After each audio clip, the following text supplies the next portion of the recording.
Hello বন্ধুরা, welcome to my channel. আশা করি তোমরা সুস্থ আছো, ভালো আছো। আমিও সুস্থ আছি, ভালো আছি। আজকে একদম রান্নাঘর থেকে ব্লগটা স্টার্ট করছি।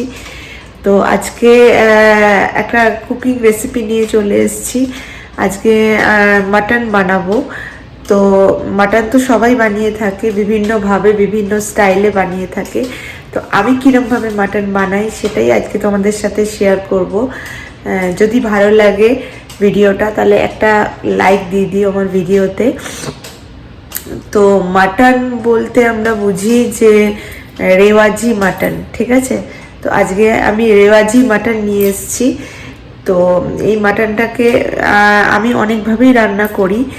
তো বেসিক্যালি আমি প্রেসার কুকারে মাটন রান্না করি না, কারণ প্রেসার কুকারে রান্না করতে আমি পছন্দ করি না। কারণ প্রেসার কুকারে রান্না করলে যে টেস্টটা পাওয়া যায় সেটা আমার ভালো লাগে না।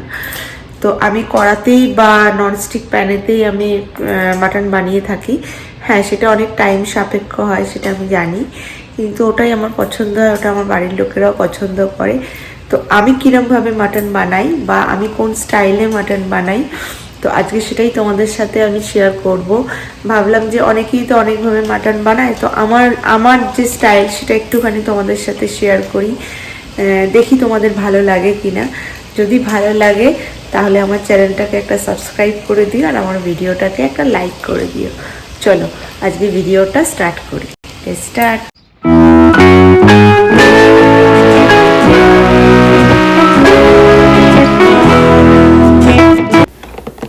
এই দেখো, আমি একদম ফ্রেশ মাটন পেয়েছি। তোমাদের বলছিলাম ফ্রেশ মাটন, একদম রেড কালারে। তোমরা কালার দেখেই বুঝতে পারছো একদম ফ্রেশ আর একদম মানে রেওয়াজি মাটন যেটাকে বলে। তো আমি পিসগুলো একটু ছোট ছোট করিয়েছি, কারণ তাতে কি হয় সেদ্ধটা খুব তাড়াতাড়ি হয়ে যায় আর মানে খেতেও ভালো লাগে। তো চলো স্টার্ট করি।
এবার দেখো, আমি কড়াই দিয়ে দিচ্ছি সর্ষের তেল। মাংস সবসময় তোমরা মানে মাটন বিশেষ করে সর্ষের তেলে করার চেষ্টা করো।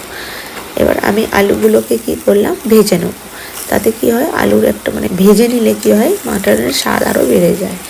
তো আমি তাতে দিয়ে দিলাম, আলুতে দিয়ে দিলাম নুন, আর দিয়ে দেবো হচ্ছে হলুদ গুঁড়ো। এতে কি হয় আলুর একটা সুন্দর কালার আসে, তাতে মাটনটা দেখতেও সুন্দর হয়। কালারের জন্য একটু মানে হলুদ দিয়ে দেওয়ার কিছুই নয়। তো হালকা করে ভেজে নিয়ে আমি কিন্তু আলুগুলোকে তুলে নিচ্ছি, মানে বেশি আলু ভাজার দরকার নেই, তাতে আলুগুলো শক্ত হয়ে যায়। দেখো আমি আলুগুলোকে তুলে নিলাম, আর ওই তেলেতেই আমি দিয়ে দেবো গরম মশলা। আর গরম মশলাটাকে একটু ভালো করে ভেজে নেব। যতক্ষণ ভাজবো মানে যতক্ষণ না গরম মশলা থেকে একটা সুন্দর মিষ্টি গন্ধ বেরো হয়। তো আমি গরম মশলাটাকে ভেজে নিচ্ছি।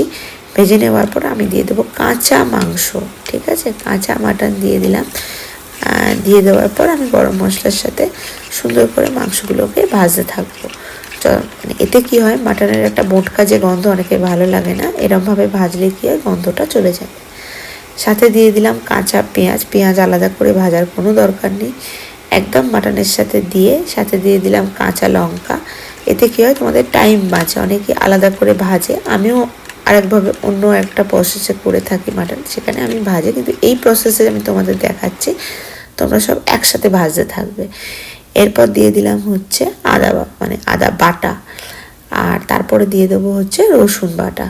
তো আদা বাটার থেকে সবসময় রসুন বাটা মাংসতে একটু বেশি দেবে, তাতে স্বাদ ভালো হয়।